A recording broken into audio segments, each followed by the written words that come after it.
కరీంనగర్లో శనివారం Munnuru Kapu hostel trust board సర్వసభ్య సమావేశం బొమ్మ శ్రీ రామ్ చక్రవర్తి ఆధ్వర్యంలో జరిగింది. ఈ కార్యక్రమంలో జిల్లా గ్రంథాలయం చైర్మన్ సత్తు మల్లేష్, చల్లా హరిశంకర్ తదితరులు పాల్గొన్నారు. ఈ సందర్భంగా బొమ్మ శ్రీ రామ్ చక్రవర్తి మాట్లాడుతూ మున్నూరు కాపులు అన్ని రంగాల్లో మరింత చైతన్యం పొందాలన్నారు. జిల్లా గ్రంథాలయ చైర్మన్ సత్తు మల్లేష్ మాట్లాడుతూ మున్నూరు కాపు సంఘం ఎదుగుదలకు కృషి చేస్తానన్నారు. బీఆర్ఎస్ నాయకుడు చల్లా హరిశంకర్ మాట్లాడుతూ మున్నూరు కాపు అభివృద్ధికి తక్షణమే కృషి చేయాలన్నారు. శ్రీ రణపతి 3 నెలలకు ఒకసారి సమావేశం కావాలని పేర్కొన్నారు. ఈ కార్యక్రమంలో పలువురు మాట్లాడారు.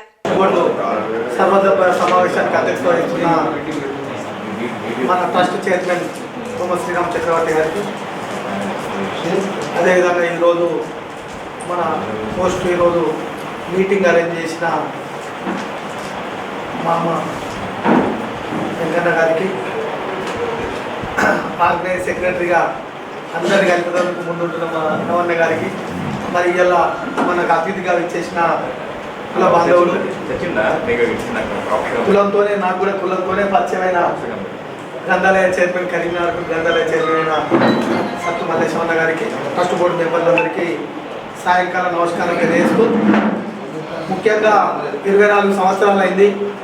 ఆ రోజు పెద్దలు కీర్తి చేసిన బొమ్మ వెంకన్న గారు ఎమ్మెల్యేగా ఉండి 2001లో మనకు ఒక గొప్ప స్థలాన్ని కూడా అక్కడ అందరి సహకారం తీసుకొని సాధించి పెట్టి మన చేతిలో పెట్టడం జరిగింది. వారు ఉన్నన్ని రోజులు కూడా మున్నూరు కాపు ఆర్థికంగా, సామాజికంగా, రాజకీయంగా ముందుకు రావాలంటే దానికి మొదటి అడిగే విద్యావంతులుగా ఎదిగినప్పుడు మాత్రమే అన్ని రంగాల్లో ముందుకు వస్తాం. మన 57 మండలాల్లో ఉన్న గ్రామాల్లో మనం చాలా మెజార్టీగా ఇలా మున్నూరు కాపులో ఉన్నాం. వాళ్ళందరూ కరీంనగర్కి వచ్చి చదువుకోవాలంటే వసతి కానీ భోజనం కానీ ఇబ్బంది పడుతున్నారు. ఇక్కడ ఒక వసతి గృహం కట్టాలి. హైదరాబాద్లో ఎట్లయితే కాచిగూడలో హాస్టల్ ఉందో దాని తర్వాత కరీంనగర్లో ఉండాలనే వారి ఉద్దేశంతో, అందరి సహకారంతో మరి ఇక్కడ హాస్టల్ నిర్మాణంలో ఎవరి పిల్లలకు కాదు, మన పిల్లలు ఎవరు కూడా దాంట్లో పోయి ఉండేటట్టు లేరు, అంత అవసరం లేకుండా కూడా లేరు. మనం అందరం కలిసి ప్రతిసారి ముందుకొచ్చి ప్రతిసారి పునరుద్ధరించుకోవడానికి కారణం ఏంది? మనకు ఊర్లలో ఉన్న మన పేద మున్నూరు కాపు బిడ్డలకు మనం ఏదో విధంగా వాళ్ళకి సాయం చేయాలన్నది ఒక తపన పెద్దలు బొమ్మ వెంకన్న గారు ఉండే. ఆ స్ఫూర్తి ఇంకా మన అందరం కంటిన్యూ చేస్తున్నాం. నేను అన్నట్టు ఎగ్జామ్ ఎన్నిసార్లు రాస్తే పాస్ అయింది లెక్క, మనకు దానికి తగిన ఫలితాలు వస్తలేవు. అది ఆ వీక్ అనుకునేటానికి కొంచెం మార్పులు జరిగినాయి. చేద్దాము, హెల్ప్లేస్తున్నాము. ఇక లాస్ట్కి ఏం కాని పరిస్థితి ఉంటే వాడు ఎవడో అన్నట్టు మనమే తలైట్ చేసుకొని లాస్ట్కు చేయాల్సిన పరిస్థితి వస్తుంది కావచ్చు. వచ్చినప్పుడు చేసుకుందాం.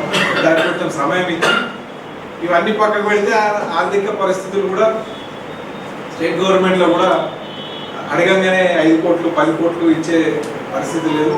మన బడ్జెట్ మనకు కావాలని చెప్పి నేను లాస్ట్ మీరు నమ్మకుని ఒక 1 నెల రోజుల నుంచి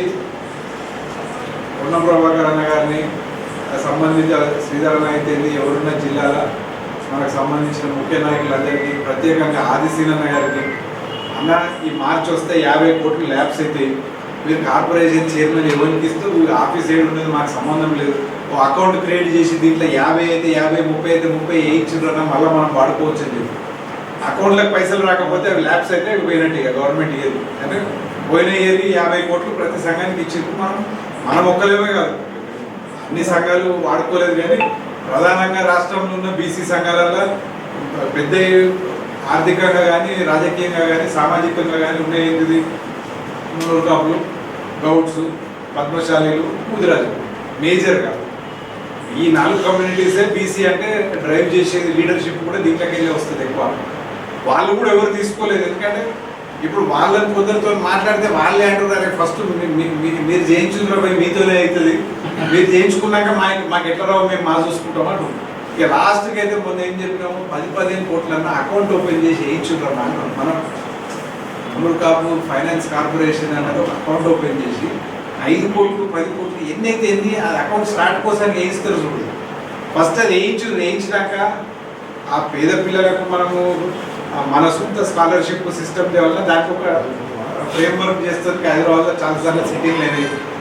ఇవాళ కాకపోతే వచ్చే ఆర్థిక సంవత్సరంలోనైనా ఆ 50 కోట్లు తీసుకొని ఫైనాన్స్ కార్పొరేషన్ అనేది ఎస్టాబ్లిష్ చేస్తే ఆ 50 కోట్లని ఏ విధంగా మనం ఖర్చు చేయాలి. ఫంక్షన్ ఏది ఇప్పుడు కాదు హాస్టల్కి వచ్చేసి 5 crores 5 crores ఎస్డిఎఫ్ కావాలనేసి డైరెక్ట్గా సీఎం గారిని అడగడం జరిగింది. తర్వాత కూడా జరుగుతున్నటువంటి క్రమంలో భాగంగా అంటే ఈ కరీంనగర్దే కాక అక్కడ హైదరాబాద్లో మనకి ఇచ్చినటువంటి ఫోకాపేటలో ఇచ్చినటువంటి 5 ఎకరాల స్థలము ఆ బిల్డింగ్ గురించి కూడా చాలాసార్లు సీఎం దగ్గర డిస్కస్ చేయడం జరిగింది. అంతేకాకుండా ఉన్నటి వరకు కూడా సీఎం గారికి ఇది జనవరి 1st వీక్లో కూర్చుని పెట్టాలా ప్లస్ నాయకులను పెద్దలందరినీ కూడా రాష్ట్రం మొత్తం మీద ఉన్నటువంటి నాయకులందరినీ కూడా కూర్చోబెట్టి మాట్లాడేయాలి అనే దానిపైన కూడా పనిచేయడం జరిగింది. అది నాకు తెలిసి 15 రోజులలో కూర్చొని పెట్టి మాట్లాడిచ్చేస్తాం.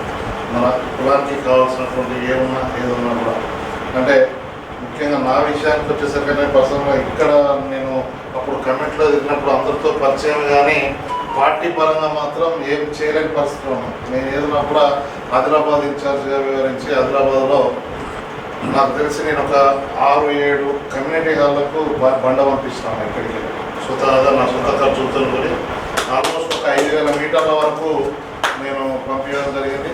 అదేవిధంగా అక్కడ నాగోబా జాతర కూడా 10,000 మీటర్లు పంపిస్తున్నాను. ఇట్లా పంపించుకుంటూ కమ్యూనిటీ మీటింగ్ హాల్స్కు కావాల్సినటువంటి బండే కావచ్చు ఏ సహాయం కూడా నేను చేపిస్తున్నా వేరే వాళ్ళతో. అంతేగాక ఈ గవర్నమెంట్ ఏర్పడిన తర్వాత ఫస్ట్ మార్కెట్ కమిటీ బోతుల గంగారెడ్డి అని మున్నూరు కాపుకి ఇచ్చిన. తెలుగుదేశం పార్టీలో ఆదరణ ఏ విధంగా అయితే కష్టపడుతుందో ఆ విధంగా కాంగ్రెస్ పార్టీలో ఆయన కష్టపడుతున్నాడు. స్టార్టింగ్ నుంచి పాపం ఆయనకు ఒక సైకిల్ తప్ప ఏం లేదన్న అలాంటి వ్యక్తిని పికప్